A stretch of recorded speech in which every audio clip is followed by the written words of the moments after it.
دمن وخوش بن قلي جهدار وبينرين ازقها بوير اف ام هون لسر بيلا صدو 3.5 لما جهدار دكن ودريا وشانا مايا زنديرة هون المتا ما شدكن خلقك نوش برنامج ما مجارين زمان لقل من از برزو محمودم دس بيدبا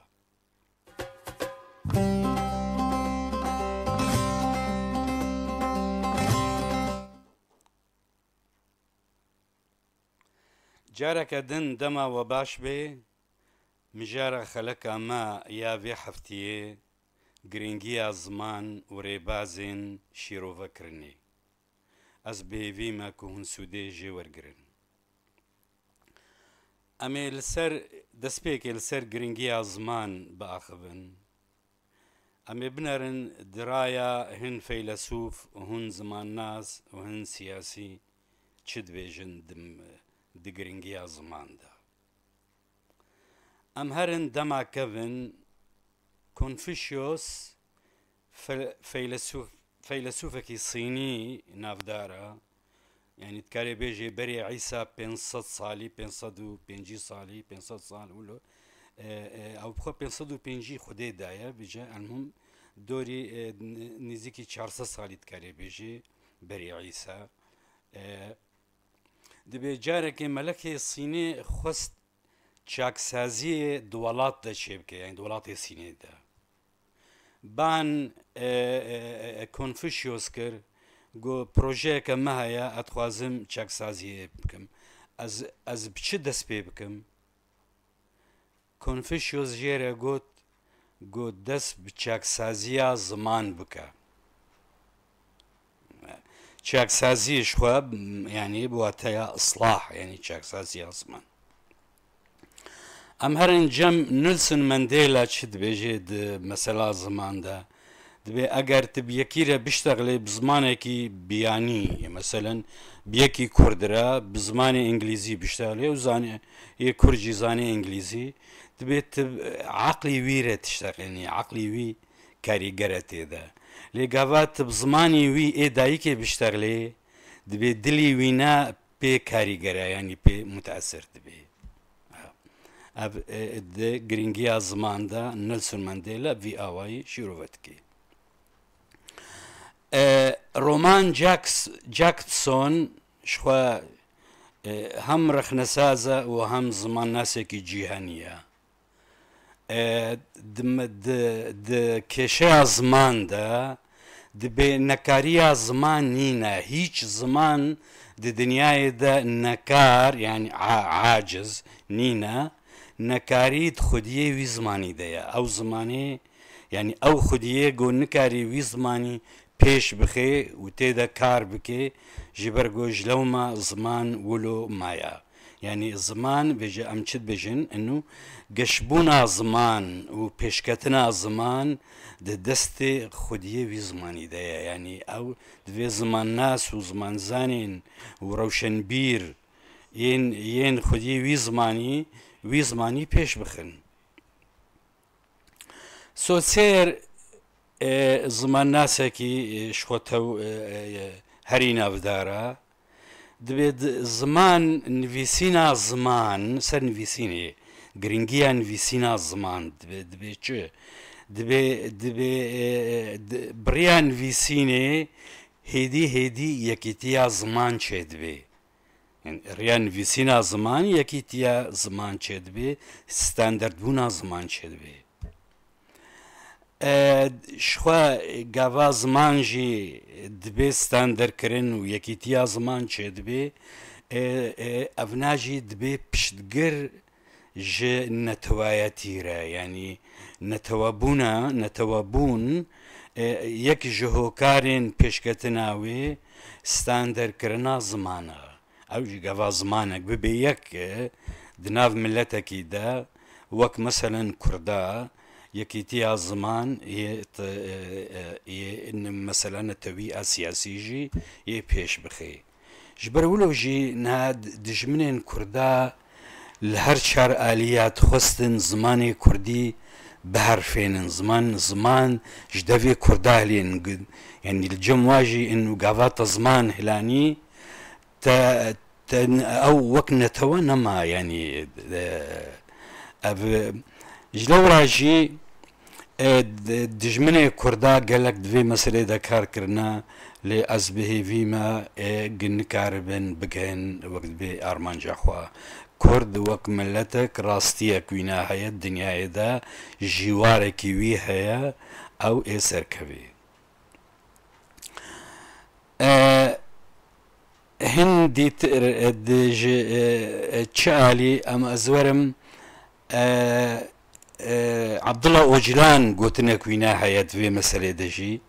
مسألة زماني كردي دا يعني زماني يكبوي دبي نكرمانجي ونصوراني دبي زمانك تشي ببي كو كرد حمي ليتي بقهن جي فام بكن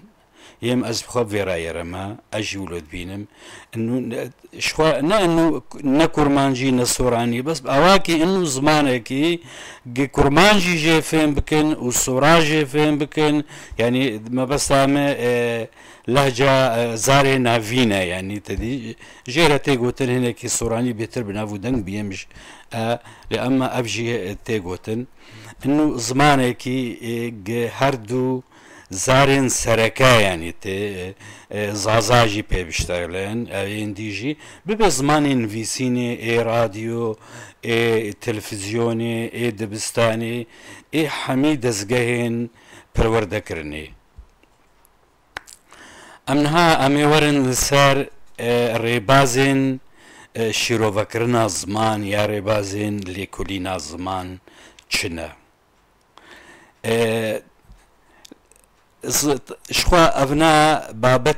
بابتي زمان ناسية زمان ناسي في مسألة خوشك يعني برنگكي تيوري باش تيدا كار كريه يعني تكاري بيجي دسبيكا بشتي گوسوسير پرتوكا وينا 1913 دركات نابو برند 16 دركات 13 وفات بو پشتی وفات بو بچند سالا دركات پرتوكا وينا دوان مثلا زمان ناسية دا كشين زمان ناسية تمامي شروبتكي تيدا ندوي دجي طبعا بدو دجي زمان ناسي بيشكت ريبازين وينا ين سركا يك جي دنگسازية شخو دنگسازي فونوتيك هيا و فونولوجي جي هيا هردو جي جانا دبنسها دنگسازية هناك دبي دنگناسي جي دنگسازي و دنگناسي هردو جي لسر مسألة دنگين زمان شيروفتكي دنگين زمان بو نمونة هر دنگك شكودر يعني طبعا خوش دفي انسان زمان انسان شلو درت كافي مثلا دنگين وقت بي دنگين ليفي مثلا وكا بي يعني تشاوده وقت في مثلا هم دران وهم ليف تيدا مثلا كافي دا شلو دنگ درت كافي ودنجي نرخي دنجي هيا يان اواي دنجي هيا يعني مثلا سا دكردي دا الجينة بهدينا دا الجينة هن قوتن دا دبي صا مثلا صق يا صال مثلا يا صول يعني ويسيني وكنيزيكي صايع عربي كان يعني هنا تشينا يعني افنا دبي وك زاركي شو زاركا بذي اويلي اما دنجي ستاندرد هيا كوجيرا فونيم فيجن بريا فونيم دنجين زمانكي بيفين وينا تمام تينا وقت بي دست نشان كرن دنگين زمان اي كردي دا مثلا دد تشد سوراني دا تشد كرمانجي دا تشد زاراوين كردي دا تمام جي هاتيا ناس كرن وهاتيا شيروفا كرن اما مثلا هن دنگ وك مگوجرت بيجن زمان ناسي دا مجبور جارنا هن زاراوا يا ترمينولوجيا زمان ناسيه بيجن يعني جير بالوفون او الوفون يعني دنگكي گوهرتۆکە یان هەتیە گوهرتن لأما چه واتا زمان يعني واتا بيفي ناگوهرێنێ فالفر هەیە کوردی دا ئالەفۆنن کوردی هەنا دبن باندۆرا زمانی عربی دا یا ئارامی دا مثلا بهتر ئەv دەنگێن وەک زا دز يعني زانە زانین هەک بێ زانین يعني ئەv قەلۆبوونا دەنگ باوەریامەدا ژ ئارامی کەتیە کوردی دا يعني دەنگێن ئارامی دا هەنە دەنگێن عربی دا هەیە ئەv دەنگانە هەنێکی گوهرتنە کەتیە هێن دەنگدا بەس ئەو باندۆرژی لە ئاستان دەرد نەکریە لەو مەژوارە دبێژن ئەلۆفۆن ئەمە هەرن مۆرفۆلۆژیە د مۆرفۆلۆژیە زماندا مۆرفۆلۆژی چییە ینی شیرۆڤەکردنا پەیڤەیە وەک بێ ئەنەلیزکردنا پەیڤێ بەس چلو ئەنەلیزی تێ چلو ئەنەلیز بکەی دبێ بەشێک پەیڤێ پەیڤ هەیە شخوا بتایبەتی وەختیام دەبێ مۆرفۆلۆژی لەڤر چ هەیە یەکینەک هەیە ژێرد بێ مۆرفێم ئەو مۆرفێم دانەیەکی واتەدارە د زماندا بچووکترین دانەیە ینی مەسەرەن ئەم بێ با یا زار یا مەسەلەن دەست یا چاو ئەڤانە چنە ئەv مۆرفێمن سربخۆنە ینی وەک پەیڤنجی هەم پەیڤە هەم مۆرفێمە لێ پەیڤن هەنە مەسەلەن د مۆرفێم ینی یا سێ مۆرفێم مەسەلەن هەیە لەڤر چێ شیرۆڤەکردنا پەیڤێ دکارێ پێ بکە ینی مەسەلەن ئانە یەک بێ تەمبورڤان ینی تەمبور هەیە و ڤان هەیە د مۆرفێمن ئەv هەردوو مۆرفێم ڤیالی مەرۆ چێ ئەنەلیز دکێ ڤان دبێ مۆرفێمێکی vêje çê di zimannasiyê de dibê di cora morfêm hene morfêmek pabend heye morfêmekî wek dibê azad heye ya morfêmekî serbxwe heye yani ana em bê tembûrvan tembûr dibê morfêmekî serbixwe بس van divê morfêmekî pabend yani ev morfêm bi tenaxwe bikarnayê divê bi morfêmeke dîre werê heta gumanê bidê ev teban em çê bi kurtayî em hinekî behs kirin ev ne bi dû de paşê em ê li ser van rêbazan rawestin di her rêbazekî de em ê bikaribin heqî wî nabidnê de çilo ziman tê şîrovekirin بەشێ سێە ینی درێبازەدا یا ڕێبازێ سێەم دی شیرۆڤەکردنا زماندا ڕستە سازیە ڕستە سازیژی لەسەر بەشێن ڕستێ یا پێکهێنەرێن ڕستێ کار دکێ بەشێ چارەم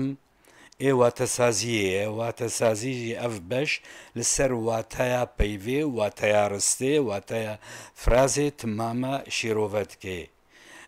گەلی گوهدێرە ئەم نکارن ینی بهتر ولۆ بمێنن